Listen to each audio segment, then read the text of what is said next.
poon. Iwan tayo sa ating ilusyon.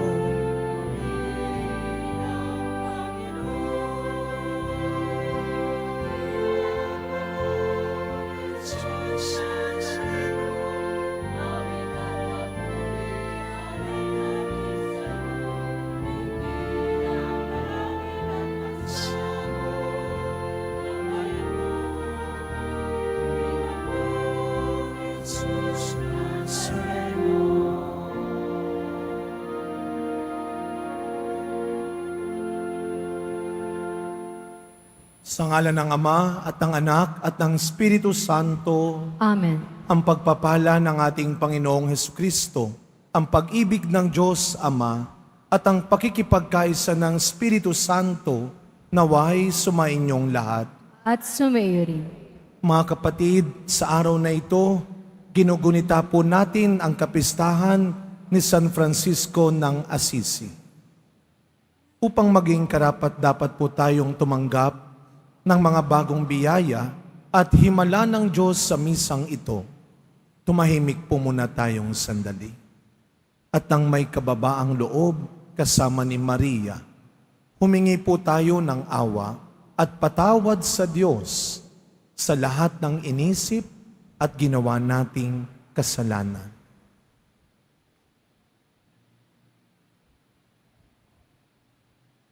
Sinugong tagapagpagaling sa mga nagsisisi, Panginoon, kaawaan mo kami.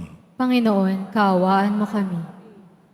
Dumating na tagapag-anyayang mga makasalanay magsisi, Kristo, kaawaan mo kami.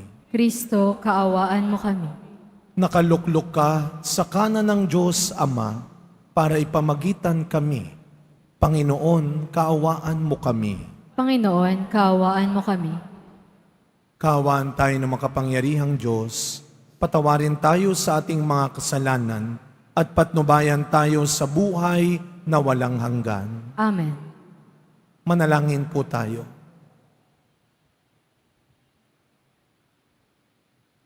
Ama naming makapangyarihan, iginawad mo kay San Francisco ang pagkakawangis kay Kristo sa kusang pagkakarukha at pamumuhay na hamak. Mataluntunawan namin ang kanyang landas upang masundan namin siya at makaisa sa maligayang pag-ibig sa pamamagitan ni Jesucristo kasama ng Espiritu Santo magpasawalang hanggan. Amen. Magsiupo muna ang lahat. Pagbasa mula sa aklat ni Job. Sa gitna nag-aalimpoyong bagyo, ganito ang sinabi ng Diyos kay Job. Job, nakalikha ka na ba kahit bang bukang liwayway? Ang daigdig ba ay iyong naigawa ng tanglaw upang ang masasamay mabulabog sa taguan? Dahil sa sikat ng araw ay nagliwanag ang lahat, parang damit na inayos, ngayon ay nakahayag. Sa liwanag ng araw, natatakot ang masama, pagkat ang karahasay hindi nila magagawa. Napunta ka na ba sa pinagmumulan ng bukal? Nakalakad ka na ba sa pusod ng karagatan? May nakapagturo ba sa iyo sa pintuan na ang hantungan ay madilim na hukay? Nalalaman mo ba ang sukat nitong mundo? Kung may nalalaman ka, lahat ay sabihin mo. Alam mo bang kung saan nanggaling ang liwanag? O ang kadiliman kung saan nagbubuhat? Masasabi mo bang kung saan sila dapat humangga? O sa pinanggalingang kaya'y mapababalik mo sila? Ikaw ay matanda na, baka nga iyong kaya. Pagkat nang likhain ang daigdig, ikaw ay bata na. Ang sagot ni Job, narito, ako'y hamak, walang kabuluhan, wala akong isasagot. Bibig ay tatakpan, sa panig ko'y nasabi ko na ang lahat ng sasabihin. Ako'y di nakikibo. Sabihi, di na uulitin. Ang salita ng Diyos. Salamat sa Diyos.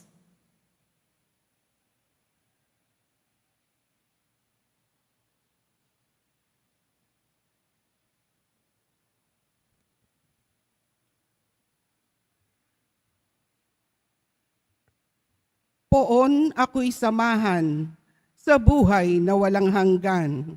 Poon, ako ay samahan sa buhay na walang hanggan. Ako'y iyong siniyasat, batid mo ang aking buhay. Ang lahat kong lihim, poon, ikaw ay tiyak mong nalalaman. Ang lahat ng gawain ko, sa iyo ay hindi lingib. Kahit ikaw ay malayo, batid mo ang aking isip. Ako'y iyong nakikita, gumagawa o hindi man. Ang lahat ng gawain ko'y pawang iyong nalalaman. Poon, ako ay samahan sa buhay na walang hanggan. Saan ako magpupunta upang ako'y makatakas? Sa banal noong espiritu'y hindi ako makaiwas. Kung langit ang puntahan ko, pihong ika'y naroroon. Sa Siyol ay naroon ka, kung doon ako nanganganlong. Poon, ako ay samahan sa buhay na walang hanggan. Kung ako ay makalipad, umiwas na pasilangan, o kaya ang tirahan ko'y ang duluhan ng kanluran. Pihong ika'y naroon upang ako'y pangunahan. Makatatagpo kita roon upang ako'y tulungan. Poon, ako ay samahan sa buhay na walang hanggan.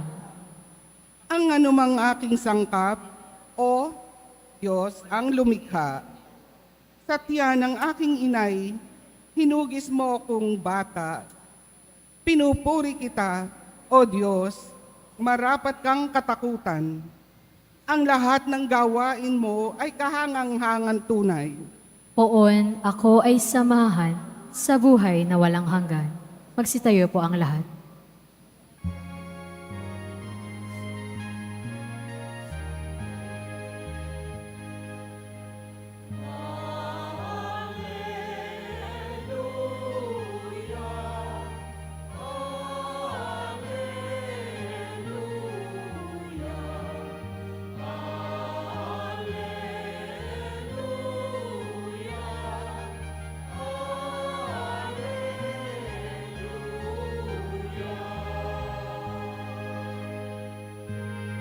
Dinggin ninyong lahat ngayon ang tinig ng Panginoon sa loob na mahinahon.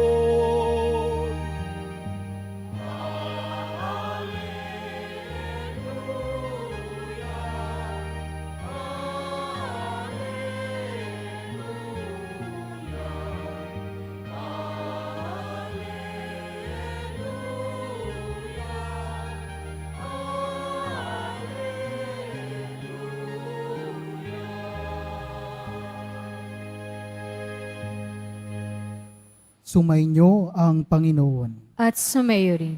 Ang mabuting balita ng Panginoon ayon kay San Lucas. Papuri sa iyo, Panginoon. Noong panahong iyon, sinabi ni Jesus, "Kawawa ka, Corazin, kawawa ka, Bethsaida, sapagkat kung sa Tiro at Sidon ginawa ang mga kababalaghang ginawa rito sa inyo, di sana'y malao na silang nagdaramit ng sako at nauupo sa abo upang ipakilalang sila'y nagsisisi. Sa araw ng paghuhukom, higit na mabigat ang kaparusahan ninyo kaysa kaparusahan ng mga taga-Tiro at taga-Sidon. At ikaw, Kapernaum, ibig mong mataas hanggang sa langit, ibabagsak ka sa Hades. Ang nakikinig sa inyo'y nakikinig sa akin. Ang nagtatakwil sa inyo'y nagtatakwil sa akin. At ang nagtatakwil sa akin ay nagtatakwil sa nagsugo sa akin. Ang mabuting balita ng Panginoon. Pinupuri ka namin, Panginoong Hesukristo. Magsiupo muna tayong lahat.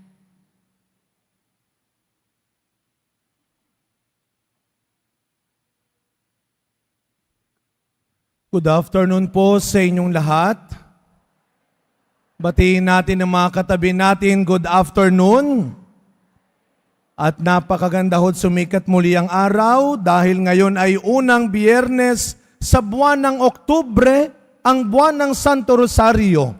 Kaya kasama ng ating mahal na Birheng Maria, bigyan natin ng palakpak ng papurit pasasalamat ang ating mahal na pong Jesus Nazareno. Mas malakas sa palakpak ngayong unang Biyernes para sa Kanya. Na talaga hong nag-uumapaw sa tuwa at nag-iinit ang ating pananampalataya, sing-init na muli ng panahon para sa ating pong Nazareno. Kagaya ng aking nasabi, ngayon po ay unang Biyernes ng buwan ng Santo Rosario. Kaya mga kapatid, huwag nating kalilimutan lalo na ngayong buwan ng Oktubre, palalimin, palakasin pa natin ang debosyon natin sa Santo Rosario. Malaman ko nga, lahat ng may dala ng rosaryo ngayon, itaas. Itaas ang mga dalang rosaryo. Itaas ang mga dalang rosaryo. Itaas. Yan. Sino may dalang rosaryo? Taas niyo po. Yan. Naitanong ko lang naman. Yan. God bless you sa inyo. Now, powerful ang rosary. Amen. Sino ang nagbigay sa atin ng Santo Rosario? Ang mahal na Birheng Maria. At kapag tayo ay nagdadasal ng Santo Rosario, mas nalalapit tayo sa poong Nazareno. Ang bawat dasal ng misteryo ng Rosario ay paglapit natin sa poong Jesus Nazareno. Sapagkat kung titignan natin, ang bawat misteryo ng Rosario ay walang iba kundi tungkol sa buhay ni Kristo. Isa lang ang dahilan kung bakit ibinigay, itinuro ni Maria sa atin ang pagdarasal ng Santo Rosario. Isa lang ang gusto niya, lumapit tayo at mapalapit pa tayo sa poong Jesus Nazareno. Kaya ibalik natin ulit sa pamilya natin yung pagdarasal ng Santo Rosario para yung pamilya natin mas muling lumapit, lalo na sa mga kabataan. Huwag niyo pong ikasasawa. Naturuan sila na magpaalala sa kanila, anak, magrosaryo ka. Lalo na kapag wala na ako, magrosaryo ka. Sabihin niyo sa mga anak niyo, sa mga apo ninyo, sa mga inalagaan ninyo, pag ako'y nawala na, ang bawat dasal mo ng rosaryo ay pag-alala mo sa pagmamahal ko sa iyo. Amen?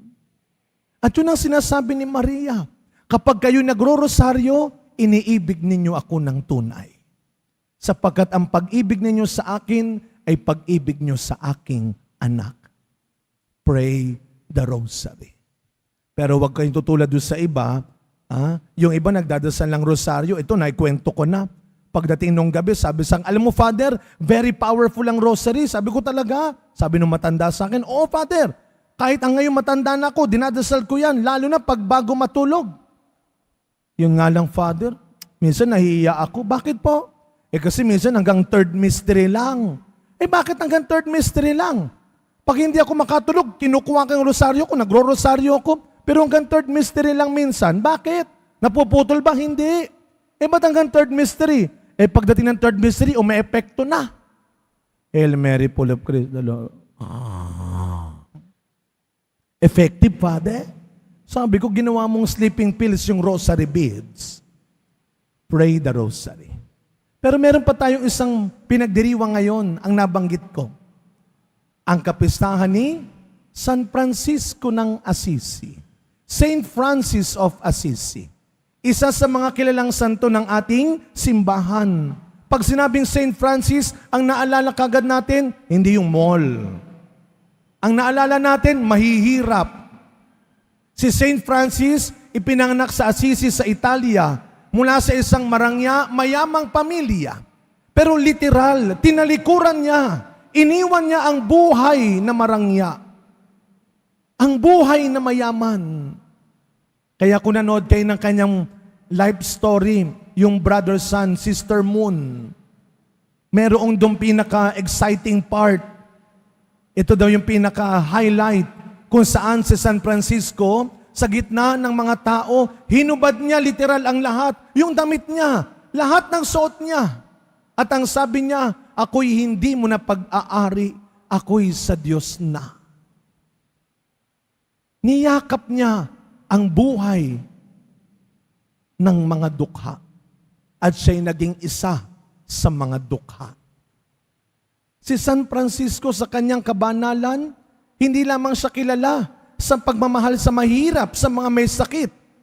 Alam nyo, dahil sa kanyang pagpapahalaga, pagmamahal sa kalikasan, sa mga nilikha ng Diyos, noong 1979, si Pope John Paul II, pinangalanan siya bilang patron ng kalikasan. Patron of Ecology. Diyan nakilala si Saint Francis. Dahil itinuturo niya ang pagmamalasakit sa kapaligiran, sa kalikasan. Kaya sigurado kung nabubuhay siya ngayon, lagot tayo. Sa ginagawa natin ngayon sa kalikasan natin, sa kapaligiran natin. Kaya nakilala si Saint Francis bilang patron ng kalikasan, kasama dyan ang mga hayop. Alam nyo na, di ba? Ako po, nakita ko yung mga kaparokyano ko dito sa Assumption, sa Leberisa. Kaya pag tinanong sa ng parokya mo, Father, ang pinakamadaling tandaan sa harap ng Manila Zoo. Kaya kaninang umaga, nagkaroon kami ng blessing ng mga hayop.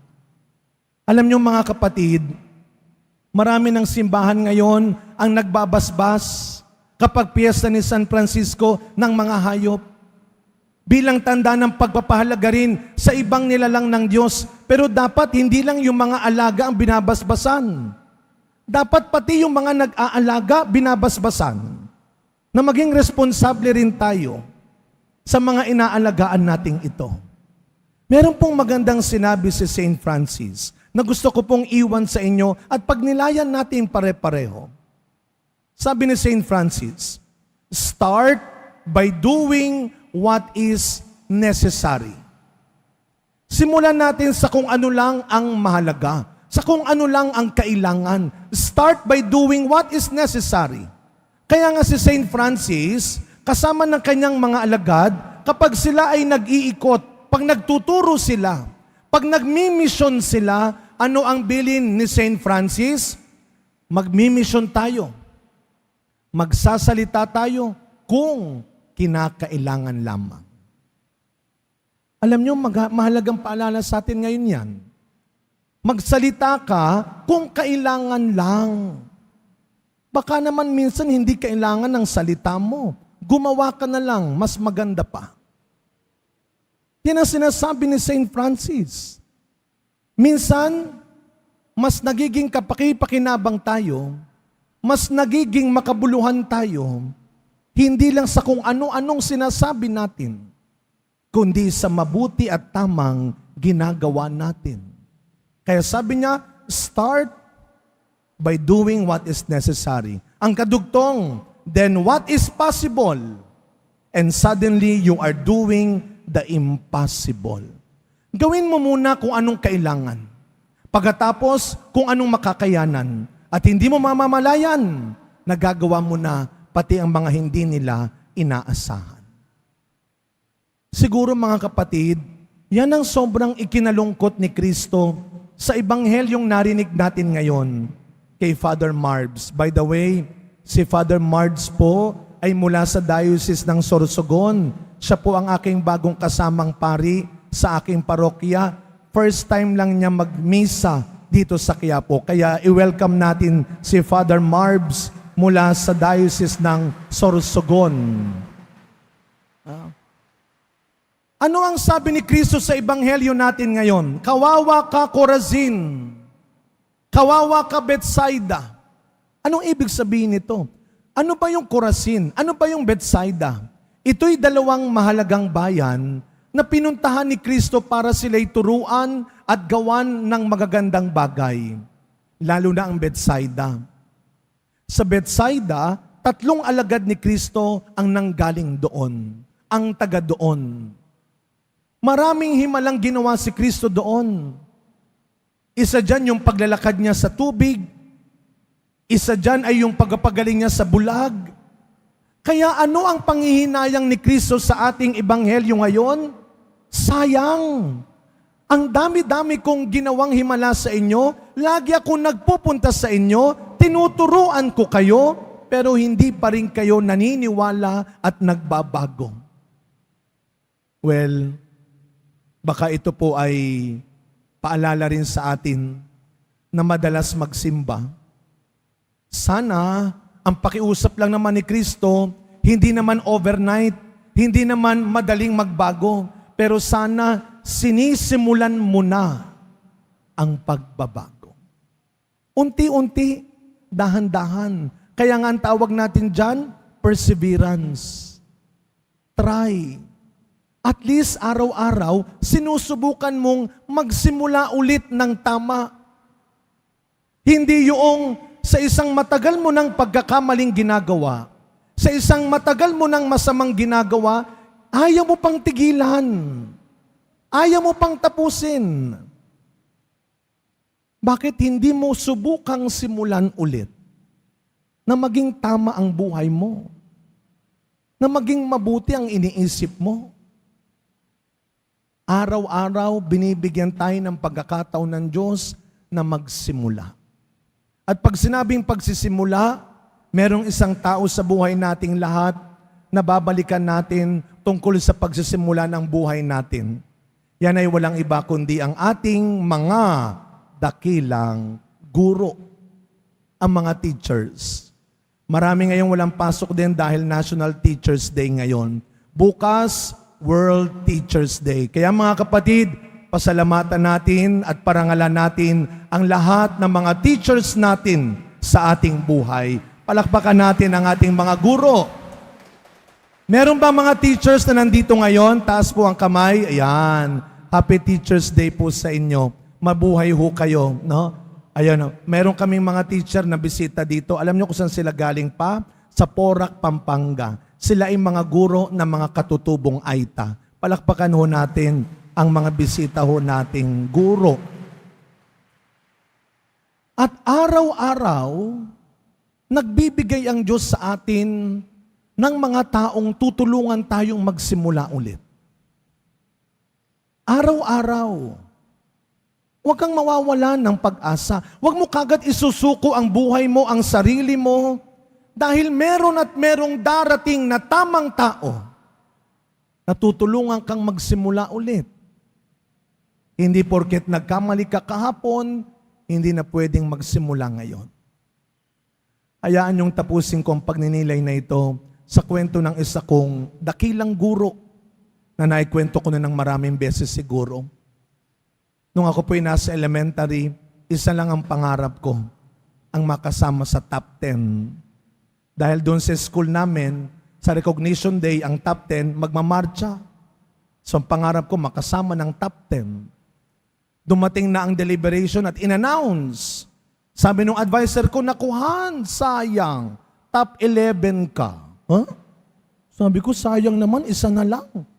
Sabi ko, baka naman pwedeng gawa ng paraan. Naranasan nyo ba yan nung nag-aaral tayo? Yung makikiusap ka sa teacher mo, ma'am, sir. Sabi ko, ma'am, baka naman pwedeng gawa ng paraan. Sabi niya, wala na. Ma'am, baka pwedeng tie na lang kami nung pang 10. Hindi. Ang layo ng grade mo sa kanya. Ma'am, sige na. Hinila ko na lahat.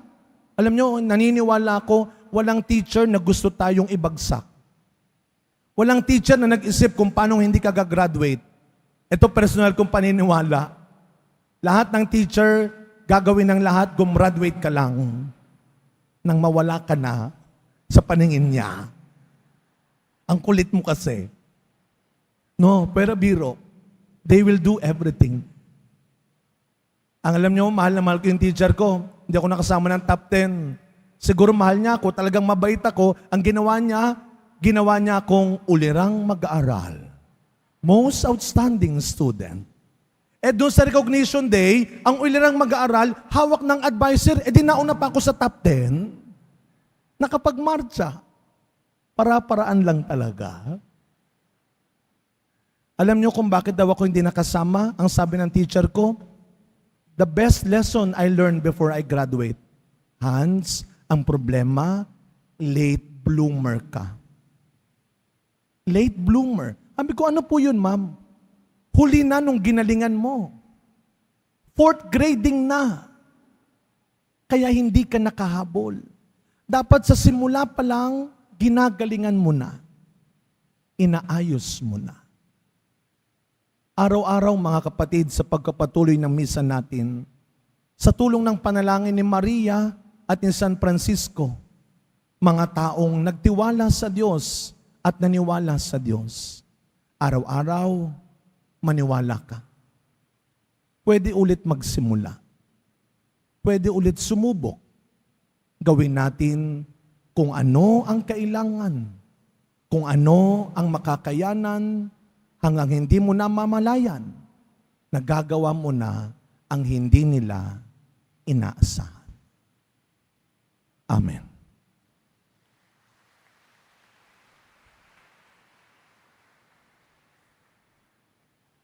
Magsitayo po ang lahat.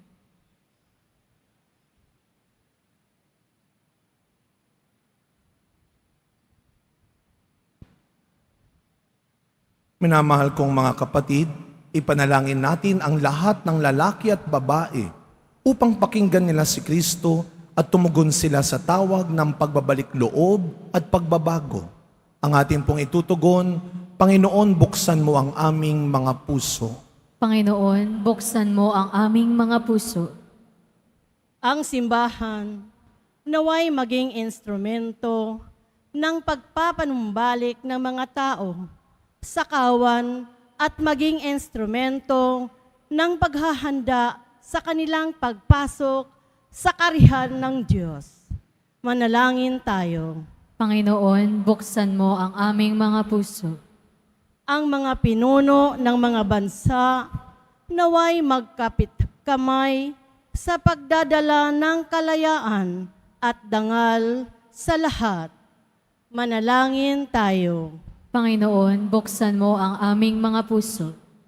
Tayo naway mapanibago araw-araw sa pamamagitan ng pananalig sa salita ng Diyos na tumatawag sa atin sa higit na mabuting pamumuhay. Manalangin tayo. Panginoon, buksan mo ang aming mga puso. Ang mga pinahina ng pagkakasakit naway mabigyang lakas sa pag-ibig at suporta ng kanilang mga pamilya at mga mahal sa buhay. Manalangin tayo. Panginoon, buksan mo ang aming mga puso. Ang mga tapat na yumao naway makamtan ang walang hanggang kaligtasan. Manalangin tayo. Panginoon, buksan mo ang aming mga puso. Ama naming mapagmahal, hilumin mo po ang aming pagkamakasarili at buksan ang aming puso na tanggapin ang mabuting balita ng kaligtasan.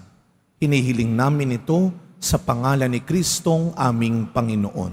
Amen. Magsiyo po muna ang lahat.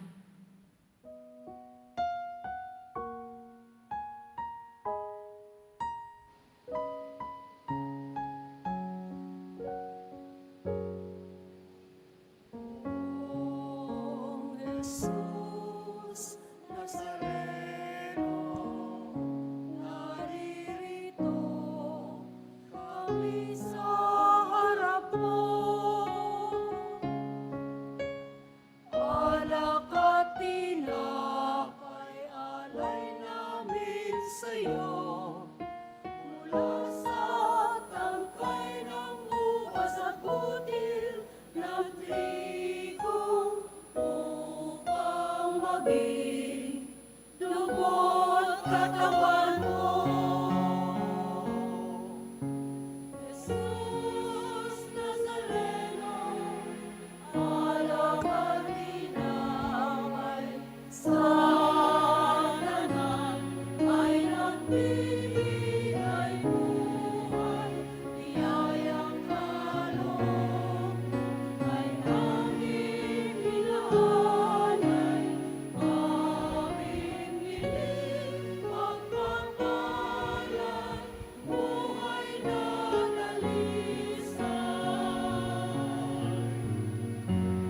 Magsitayo po ang lahat.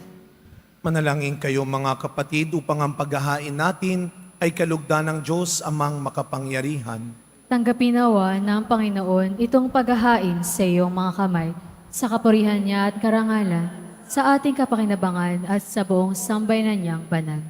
Ama naming lumikha, kaming naghahain ngayon ng mga alay ay nakikiusap na kami marapating makaganap sa pagdiriwang na nangyayari sa krus na niyakap ng buong pag-ibig ni San Francisco sa pamamagitan ni Jesucristo kasama ng Espiritu Santo magpasawalang hanggan. Amen. Sumainyo ang Panginoon. At sumayo rin. Itaas sa Diyos ang inyong puso at diwa. Itinaas na namin sa Panginoon. Pasalamatan natin ang Panginoong ating Diyos. Marapat na siya ay pasalamatan.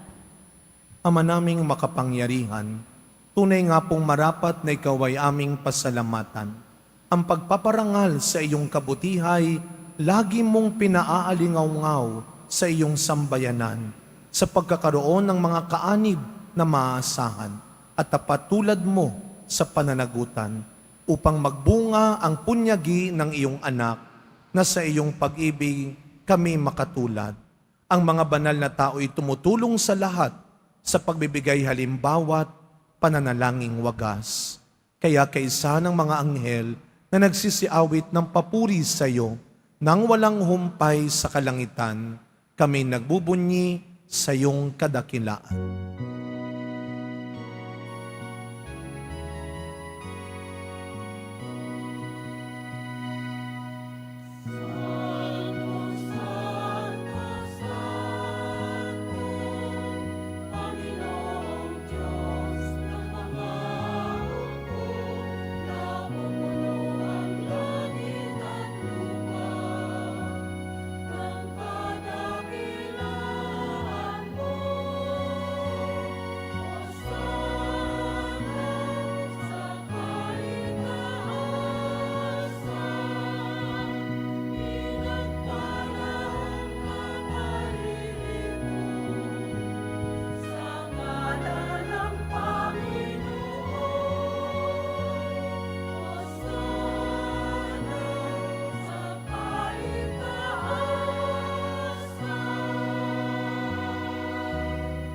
Magsiluhod po ang lahat.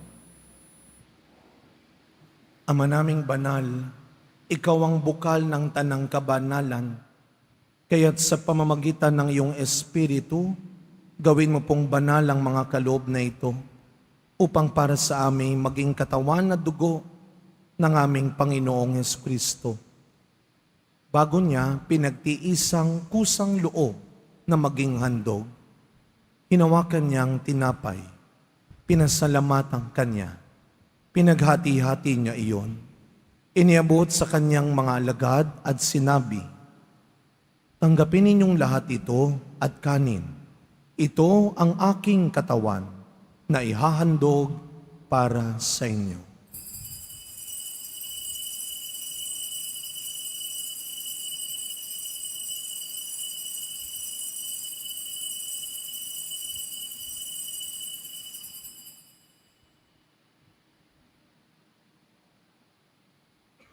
Gayon din naman nung matapos ang hapunan, hinawakan niya ang kalis, muli kanyang pinasalamatan.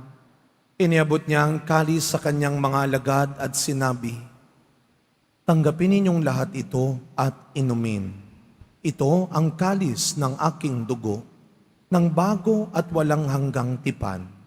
Ang aking dugo na ibubuhos para sa inyo at para sa lahat sa ikapagpapatawad ng mga kasalanan. Gawin ninyo ito sa pag-alala sa akin.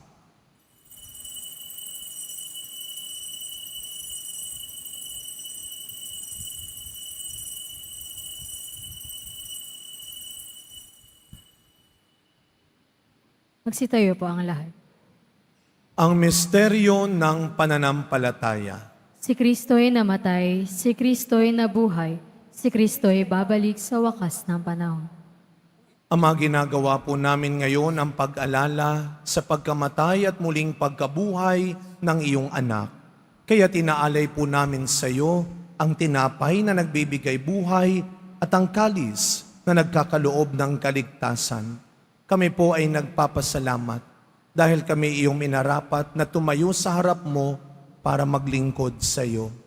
Isinasamo namin kaming magsasalo-salo sa katawan at dugo ni Kristo ay mabuklod sa pagkakaisa sa pamamagitan ng Espiritu Santo.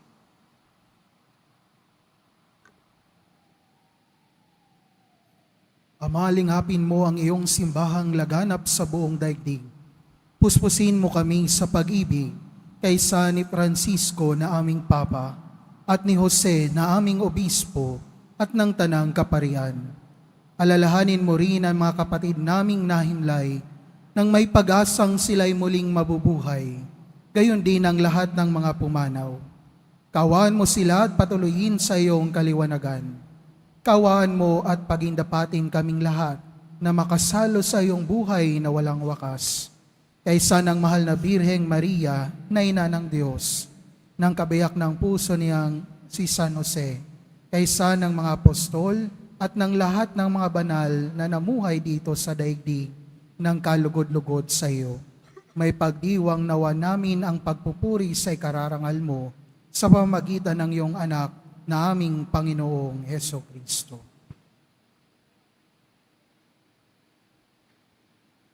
Sa pamamagitan ni Kristo, kasama niya at sa Kanya, ang lahat ng parangal at papuri ay sa iyo, Diyos Amang makapangyarihan, kasama ng Espiritu Santo, magpasa walang hanggan.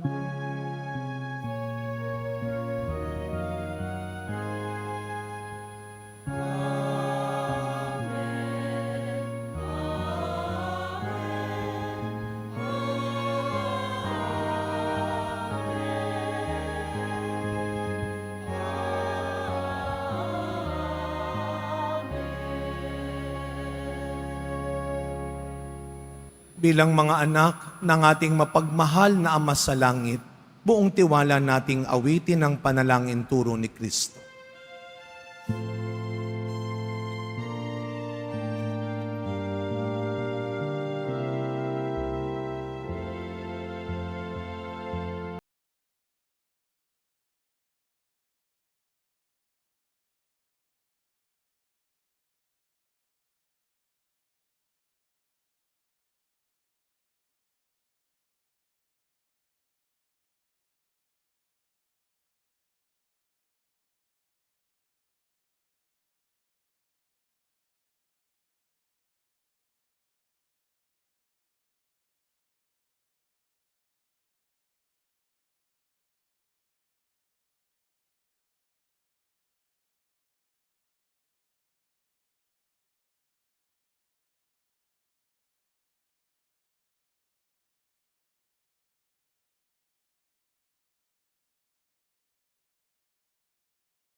Inihiling po namin kami adya sa lahat ng masama, pagkalooban ng kapayapaan araw-araw, iligtas sa kasalanan at ilayo sa lahat ng kapahamakan, samantalang aming pinananabikan ang dakilang araw ng pagpapahayag ng tagapagligtas naming si Jesucristo. Sapagkat iyo ang kaharian at ang kapangyarihan at ang kapurihan magpakailanman. Amen.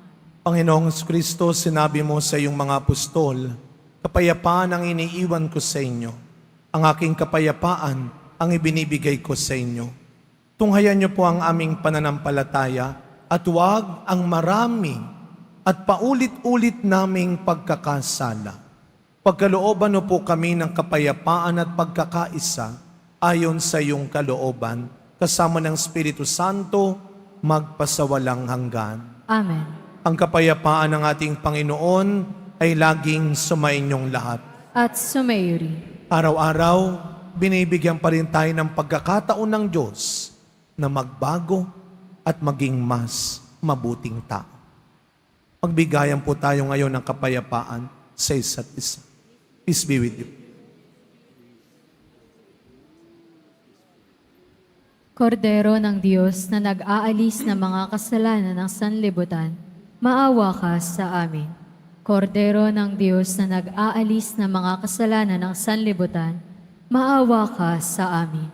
Kordero ng Diyos na nag-aalis ng mga kasalanan ng sanlibutan, ipagkaloob mo sa amin ang kapayapaan. Magsiluhod po ang lahat.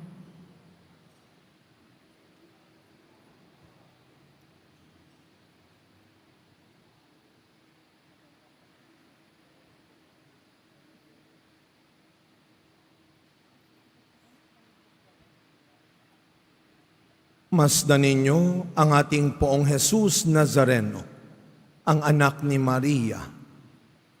Siya ang tunay na magliligtas sa iyo, ang tunay na magtatanggol sa iyo.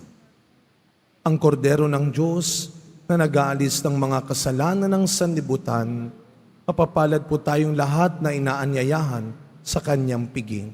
Panginoon, hindi ako karapat-dapat na magpatuloy sa iyo, ngunit sa isang salita mo lamang ay gagaling na ako.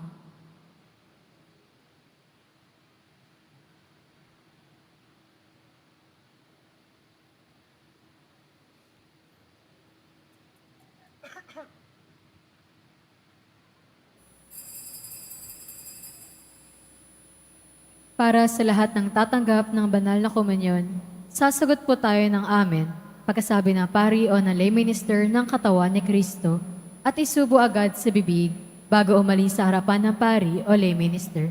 Sumunod po tayo. Maraming salamat po.